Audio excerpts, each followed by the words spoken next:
ओम नमो भगवते वासुदेवाय नमः। श्रीमद्भागवत महापुराण सप्तम स्कंद पहला अध्याय नारद युधिष्ठिर संवाद और जय विजय की कथा।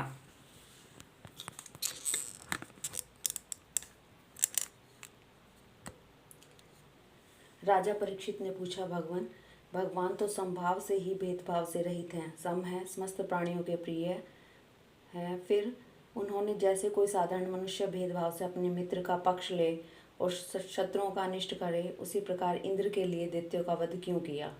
वे स्वयं परिपूर्ण कल्याण स्वरूप हैं, इसलिए उन्हें देवताओं से कुछ लेना देना नहीं है तथा निर्गुण होने के कारण दैत्यों से भी कुछ वैर विरोध और उद्वेग नहीं है।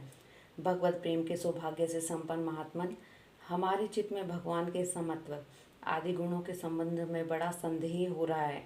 आप कृपा करके उसे मिटाइए। श्री सुखदेव जी ने कहा, महाराज, भगवान के अद्भुत चरित्र के संबंध में तुमने बड़ा सुंदर प्रश्न किया, क्योंकि ऐसे प्रसंग प्रहलाद आदि भक्तों की महिमा से परिपूर्ण होते हैं, जिसके श्रवण से भगवान की भक्ति बढ़ती है। इस परम पुण्य में प्रसंग को नारद आदि महात्मागण बड़े प्रेम से गाते रहते हैं। अब मैं अपने पिता श्री कृष्ण देव पायन मुनि को नमस्कार करके भगवान की लीला कथा का वर्णन करता हूँ।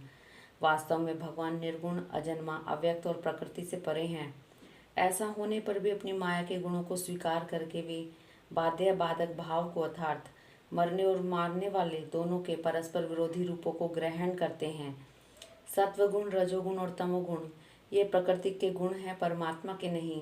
परीक्षित, इन तीनों गुणों की भी एक साथ ही घटती बढ़ती नहीं होती। भगवान समय समय के अनुसार गुणों को स्वीकार करते हैं। सत्वगुण की वृद्धि के समय देवता और ऋषियों का, रजोगुण की वृद्धि के समय दैत्यों का और तमोगुण की वृद्धि के समय वे यक्ष और राक्षसों को अपनाते और उनका अभ्युदय करते हैं। जैसे व्यापक अग्निकाष्ठ आदि भिन्न भिन्न आश्रमों में रहने पर भी उनसे अलग नहीं जान पड़ती, परंतु मंथन करने पर वह प्रकट हो जाती है, वैसे ही परमात्मा सभी शरीरों में रहते हैं, अलग नहीं जान पड़ते, परंतु विचारशील पुरुष हृदय मंथन करके उनके अतिरिक्त सभी वस्तुओं का बाध करके अंततः अपने हृदय में ही अंतर्यामी रूप से उन्हें प्राप्त कर लेते हैं। जब परमेश्वर अपने लिए शरीरों का निर्माण करना चाहते हैं, तब उसकी माया से रजोगुण की अलग सृष्टि करते हैं। जब वे विचित्र योनियों में रमण करना चाहते हैं, तब सत्वगुण की सृष्टि करते हैं, और जब वे शयन करना चाहते हैं, तब वे तमोगुण को बढ़ा देते हैं। परीक्षित, भगवान सत्य संकल्प हैं, वे ही जगत की उत्पत्ति के निमित्त भूत प्राकृतिक एवं पुरुष के सहकारी एवं आश्रय काल की सृष्टि करते हैं। इसलिए वे काल के अधीन नहीं, काल ही उनके अधीन है। राजन, ये काल स्वरूप ईश्वर जब सत्व गुण की वृद्धि करते हैं, तब सत्व में देवताओं का बल बढ़ाते हैं, और तभी वे परम यशस्वी देव प्रिय परमात्मा देव विरोधी रजोगुणी एवं तमोगुणी दैत्यों का संहार करते हैं। वस्तुतः वे सम ही हैं।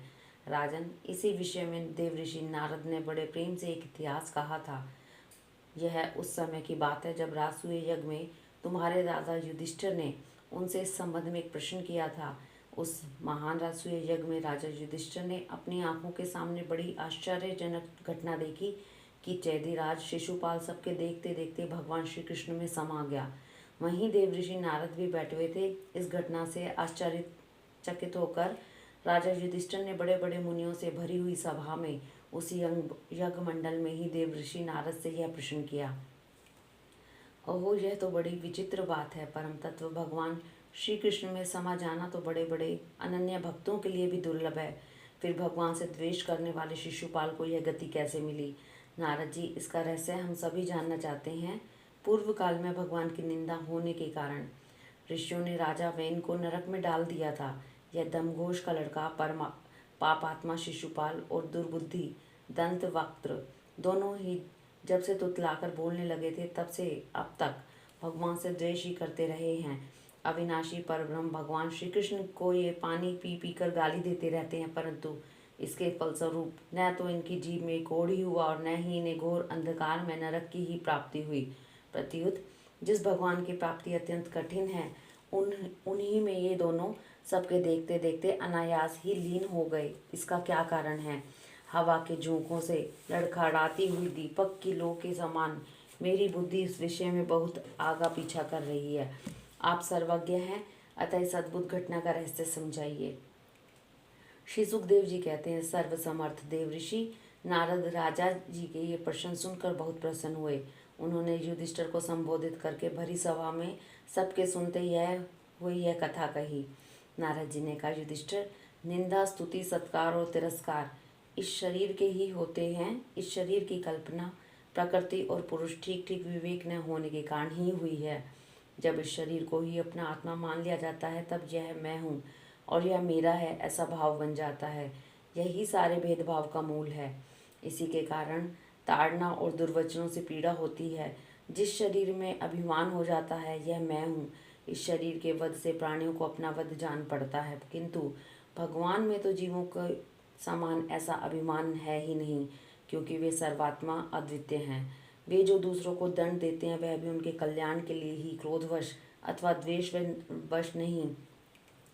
तब भगवान के संबंध में हिंसा की कल्पना तो की ही कैसे जा सकती है। इसलिए चाहे सुदृढ़ वैर भाव से या वैरहीन भक्ति भाव से, भय से, स्नेह से अथवा कामना से, कैसे भी हो भगवान में अपना मन पूर्ण रूप से लगा देना चाहिए।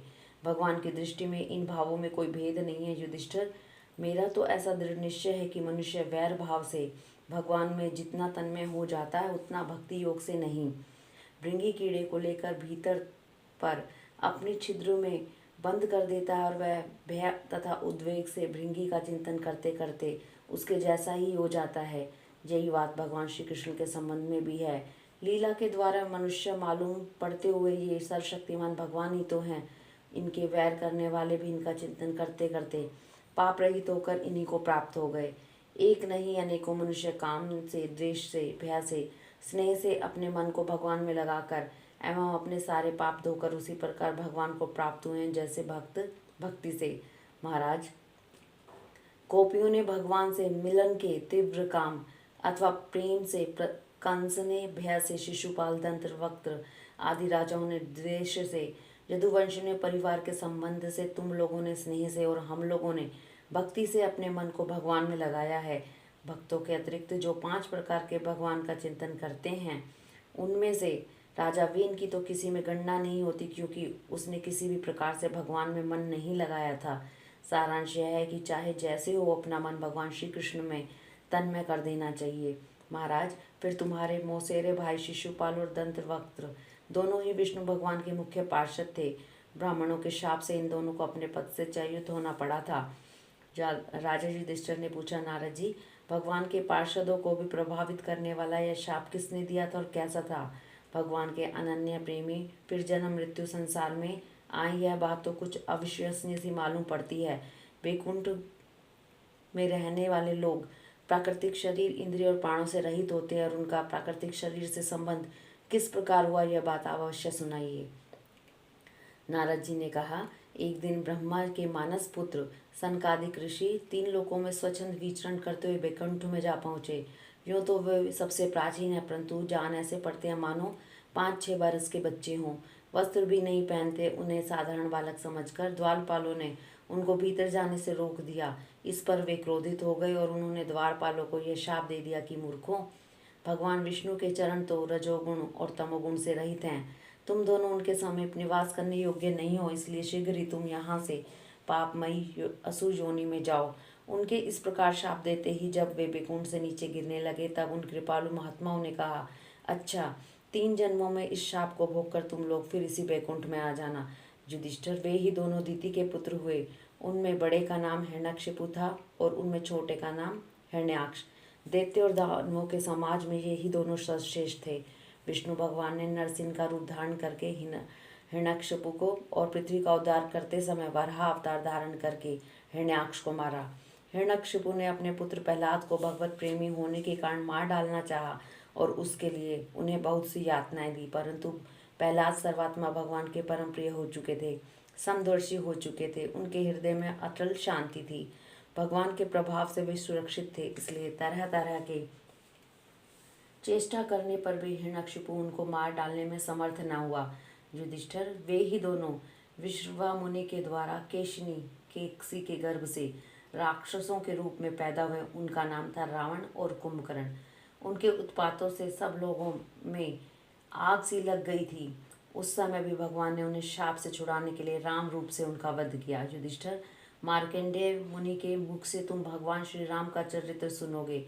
वे ही दोनों जय विजय इस जन्म में तुम्हारी मौसी के लड़के शिशुपाल और दंत्र वक्त्र के रूप में क्षत्रिय कुल में उत्पन्न हुए थे। भगवान श्री कृष्ण के चक्र का स्पर्श प्राप्त हो जाने से उनके सारे पाप नष्ट हो गए और वे सनकादि के शाप से मुक्त हो गए। वैर भाव के कारण निरंतर ही वे भगवान श्री कृष्ण का चिंतन किया करते थे। उसी तीव्र तन्मयता के फलस्वरूप वे भगवान को प्राप्त हो गए और पुनः उनके पार्षद होकर उन्हीं के समीप चले गए।